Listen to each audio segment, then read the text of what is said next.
Hello everyone, welcome to Howstuffinmycarworks channel. Today's video is about how to replace the front wheel bearing on this 2003 Mini Cooper. So if you have a Mini Cooper that needs a wheel bearing and you want to learn how to replace it, just stay tuned and you're going to learn how.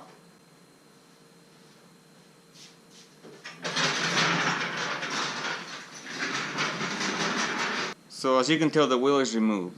For safety, make sure you put some jack stands underneath, place some blocks behind the rear tires so your car doesn't roll, and make sure that the emergency brake is applied. To be able to remove the caliper, you need to remove the anti-rattle clip. Once the anti-rattle clip has been removed, next step is to remove the caliper pins. Remove these covers right here to gain access to the caliper bolts.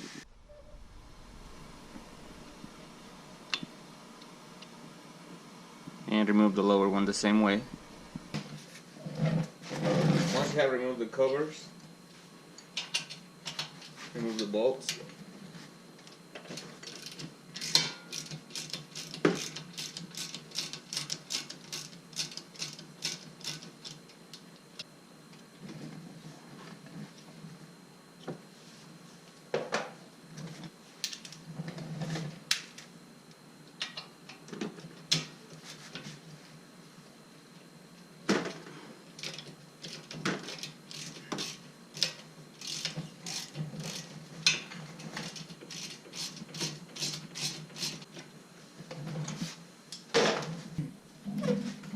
So once the caliper pins have been removed, then just slide the caliper out. If it appears to be stuck like this one, just pry it with the screwdriver gently so you can compress the piston. When you wedge the screwdriver between the rotor and the caliper and you do this, you're actually forcing the piston to compress a little bit. You don't have to move it that much. As you can tell, it's loose now. Then you can just slide it out. And you can leave the inner pad in, it's no big deal. Looks like this caliper will be able to sit there. But to be extra safe, I'm just gonna tie it with this baling wire. That way it won't fall off. So once the caliper is out of the way, just remove the outer pad. And the next step is to remove the caliper bracket. The size of the bolts for the caliper bracket are 60 millimeters, so you might have to use a breaker bar first to loosen them up.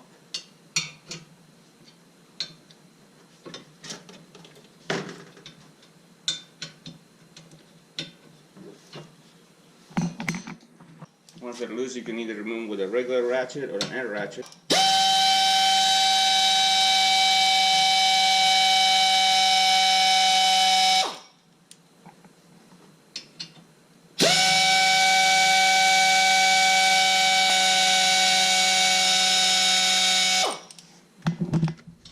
And remove the caliper bracket. Next step is to remove the brake rotor. And to be able to slide it off, you got to remove this screw right here. I'm going to use a T50.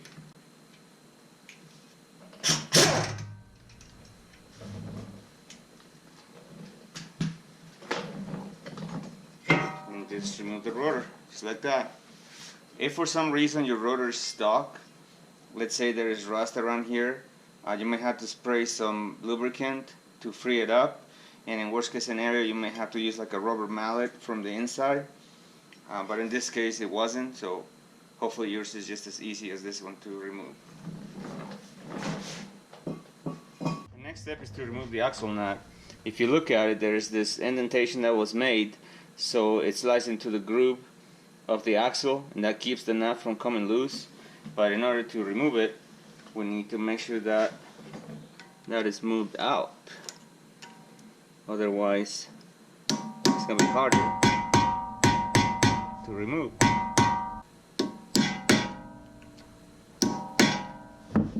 There it is. So now it can be removed. So I'm going to be using a 32 millimeter socket.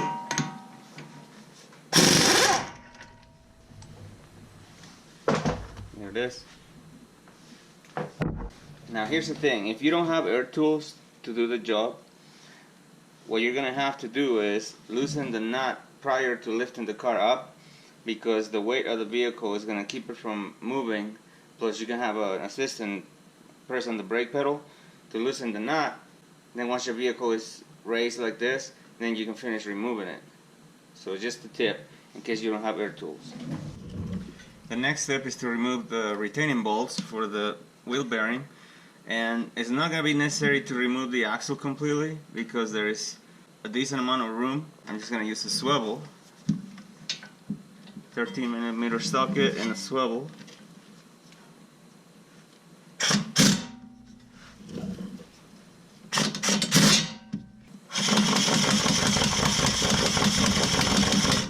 Okay, so it's loose. So there's the first one. Yeah, there's plenty of room for the breaker bar. So just make sure it's all the way in so it doesn't strip it. There it is.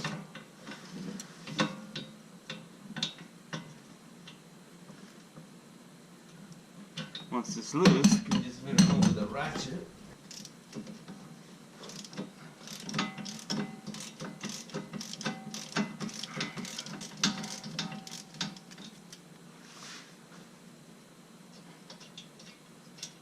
Okay, so there's the second one. So I'm just going to remove the other two the same way. And one of the things that you want to do, leave one of them loose. You know, I'm just going to leave that one for right now. It doesn't matter. That way, when I have all of them removed, I just have one last bolt to finish removing and slide the wheel bearing assembly out of the way. So I'm just going to take the other two bolts off, and I'll fast forward the video to that part. Okay, so I removed the other two bolts. For the upper one, I ended up using a swivel with a breaker bar, so you know. So I'm just going to take the last one out, and I'm going to go ahead and remove the wheel bearing assembly. I'm going to show you from the other side. To finish removing the wheel bearing, make sure that the axle is free, and just pull it out, just like that. Now, no different than the rotor. If it was stuck due to rust, the wheel bearing assembly could have the same problem. There could be rust built up right here, and it could make it hard for the wheel bearing assembly to slide out. So you would have to probably use an actual pulley attachment that would bolt to here, and with a slide hammer slide it out. Or if you don't have that, you could always put two of the wheel bolts on with the chain, and then just kind of make fast movements with the chain so it would pull this way. You know, use a large brass punch to, you know, punch it out from the inside. You can do a bunch of different things, and obviously spray lubricant if it was stuck. Obviously this is not, so very simple, and it's out. So what I'm going to do, I'm going to use the opportunity to clean this surface. That way it's very clean when I install the new one.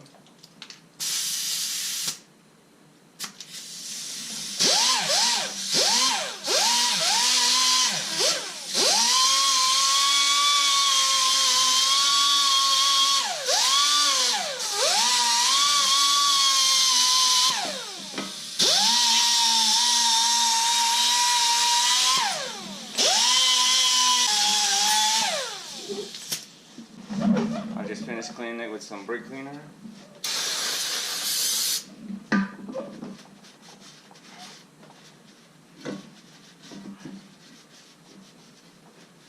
And for the ladies that are watching the video, if you don't want to get anything on your hands, make sure you wear rubber gloves. Prior to installing the new wheel bearing assembly, it's a good idea to apply a very light coat of anti-seize to the splines of the axle. What that's going to do is going to keep rust from building up. Just a tip that I've learned by experience that could be a lifesaver for you or for the next person next time. So obviously installation of the new bearing is going to be a reversal removal, but even though that's self-explanatory, I'm just going to give you some guidelines on the torque specs. That was going to make it easy for you. So when you install your new hub and bearing assembly, if possible, get new bolts, because if the bolts are already stretched, there's a possibility that they may break, and if they break, your bearing will want to come off, so you don't want that. And the torque specs for this 4 bolts is 41 foot-pounds, so make sure you tighten them to that. Once you have that in place, you have the rotor in place, then you're going to need to install the caliper bracket. And same thing, if possible, get new bolts for that. The torque specs for the caliper bracket bolts is 81 foot-pounds. So once you have your caliper bracket on, then you'll need to install your brake pads, slide your brake caliper on, and install your caliper pins, which those go tightened 22 foot-pounds. If possible, make sure you add some high-temp brake lube around them or inside the boots. That way your caliper slides back and forth and it doesn't wear the brake pads uneven. And your axle nut, same thing, if possible, get a new axle nut. And the torque specs for this one is 134 foot-pounds. So there you go. Those are all your torque specs. Make sure you install everything in the reverse order and tighten everything to the correct specs as you go. And once you're done, then install your wheel, lower your car to the ground, then torque the wheel to the torque specs of the wheel bolts, obviously, and take it for a test drive. If you did everything correctly, then you should be done. So now that you know how you can install all your components back on, I'm going to go ahead and proceed to finish my vehicle. So thank you for watching today's video, and we'll see you next time.